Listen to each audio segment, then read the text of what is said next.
O Senhor esteja convosco. Ele está no meio de nós. Proclamação do Evangelho de Jesus Cristo segundo Lucas. Glória a vós, Senhor. Naquele tempo, a mãe e os irmãos de Jesus aproximaram-se, mas não podiam chegar perto dele por causa da multidão. Então anunciaram a Jesus: tua mãe e teus irmãos estão aí fora e querem te ver. Jesus respondeu: minha mãe e meus irmãos são aqueles que ouvem a palavra de Deus e a põem em prática. Palavra da salvação. Glória a vós, Senhor. Meus queridos irmãos e irmãs, é sempre oportuno reler estes trechos do Evangelho. Eu digo isso, estes trechos, porque estão presentes em Mateus, também Marcos e Lucas, e sempre é oportuno esclarecer algo que, de forma às vezes até arquitetada, de forma proposital, é lançado como algo para desrespeitar, diminuir a figura da mãe de Jesus, que é a famosa convicção de alguns de que Maria teve outros filhos e por isso nós ouvimos: tua mãe e teus irmãos estão aí fora. Por primeiro, é bom lembrar que mesmo que Maria tivesse outros filhos, em nada isso diminuiria o valor e a importância da mãe do Senhor. Continuaria sendo a escolhida, continuaria sendo a predileta do Pai, continuaria tendo a graça de ter sido a mãe do Salvador. Se a nossa mãe é valiosa, imagine a mãe daquele que derramou o sangue por nós. Só que historicamente, e sobretudo fazendo estudos etnográficos, culturais, geográficos, é muito claro que Maria não teve outros filhos. Na linguagem hebraica do tempo de Jesus, uma linguagem que não tinha tantos termos rebuscados, todos aqueles que participavam daquele clã eram parentes, eram irmãos e irmãs. Era um grupo que se protegia mutuamente e que cresciam juntos. E sim, irmãos e irmãs. Por isso, inclusive, eles utilizam essa prerrogativa de terem crescidos com aquele novo mestre que apareceu e querem agora buscar um lugar ao sol. Querem usar numa carteirada, como nós falamos, essa certeza: nós somos a mãe e os irmãos do Senhor, nós somos sua parentela, nós o vimos nascer, nós crescemos com ele, então nós estamos aqui e essa multidão nos impede de chegar até ele. Então, nesse sentido, é bom sempre lembrar que, mesmo que Maria tivesse outros filhos, ela continuaria sendo a mãe do Senhor. Só que ela não teve. E aí os próprios textos dos evangelhos vão ajudando. O texto do evangelho do Lucas mesmo, quando fala da perda de Jesus no templo, quando Maria volta procurando Jesus, há de se compreender que só tinha aquele menino.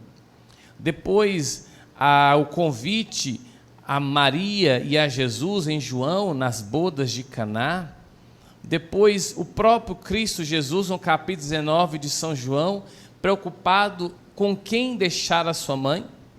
Lembremos que na cultura judaica, a mulher, quando não tinha mais esposo e quando não tinha um filho homem, essa mulher poderia ser conquistada por qualquer pessoa e os seus bens poderiam ser de quem quisesse. O mais forte poderia dominar e ter posse naqueles bens, naquela pessoa.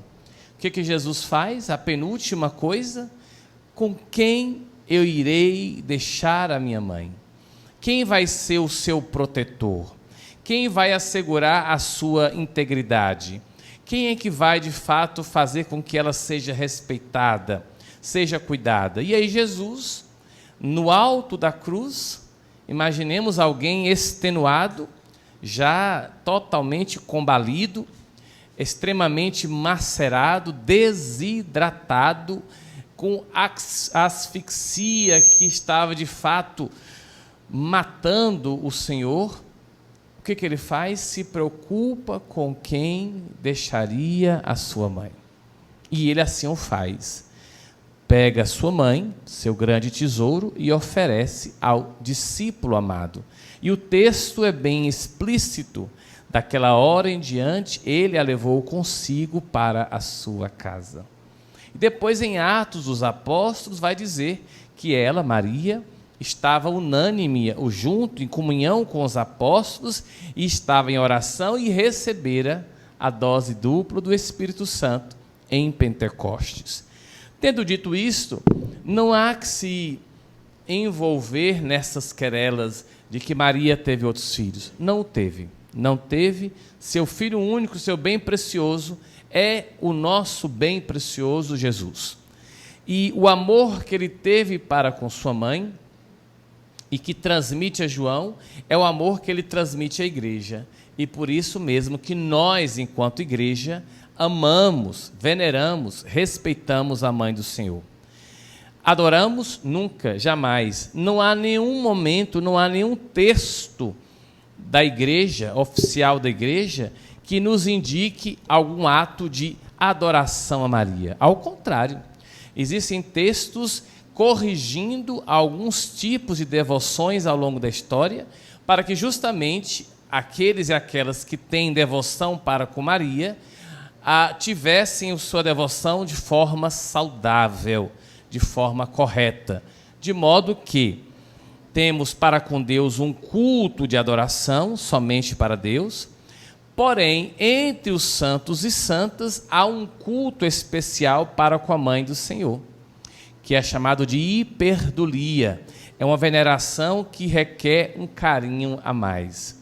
E depois aos demais santos e santas. Inclusive, o Papa Francisco tem pedido que, após o amor a Maria, devotemos o nosso amor a São José. E ele exigiu que em todas as orações eucarísticas fosse dito nominalmente o nome de José, porque ambos, Maria e José, foram os colaboradores diretos para que o Verbo de Deus se fizesse carne, habitasse entre nós e nos salvasse. Maria dizendo sim e gerando em seu ventre, e José sendo aquele esposo que vai defender a vida da mãe e do filho. Ele assim o faz silenciosamente, mas faz com total devotamento e presteza. E o seu silêncio é tanto que ele não diz nada, não há textos nos lábios de José, e ele some dos evangelhos sem que nós tenhamos aí entendimento qual foi o seu fim. Muito se acredita que ele veio a falecer por idade e que Jesus e Maria assistiram à sua morte, por isso que São José é tido como patrono da boa morte, e a grande expressão de que Maria já era viúva, como disse, foi o texto de João capítulo 19, quando ela sozinha, junto à cruz, é entregue ao João, o discípulo amado, e ele a leva consigo. Inclusive, quem descobre isto não é um teólogo católico, é um teólogo judeu, um rabino. Ele entende, ele entrevê que ali está a prova de que ele não tinha irmãos e irmãs e de que ela já era viúva, porque Jesus se preocupa, como bom filho, com quem deixaria sua mãe. O segundo ponto, aqui já vou encerrando, é o que nos faz, então, mãe, irmãos e irmãs do Senhor, é o fato de nós ouvirmos a palavra de Deus e colocarmos em prática. Não é só ouvir, é colocar em prática. E aqui que está o negócio, né?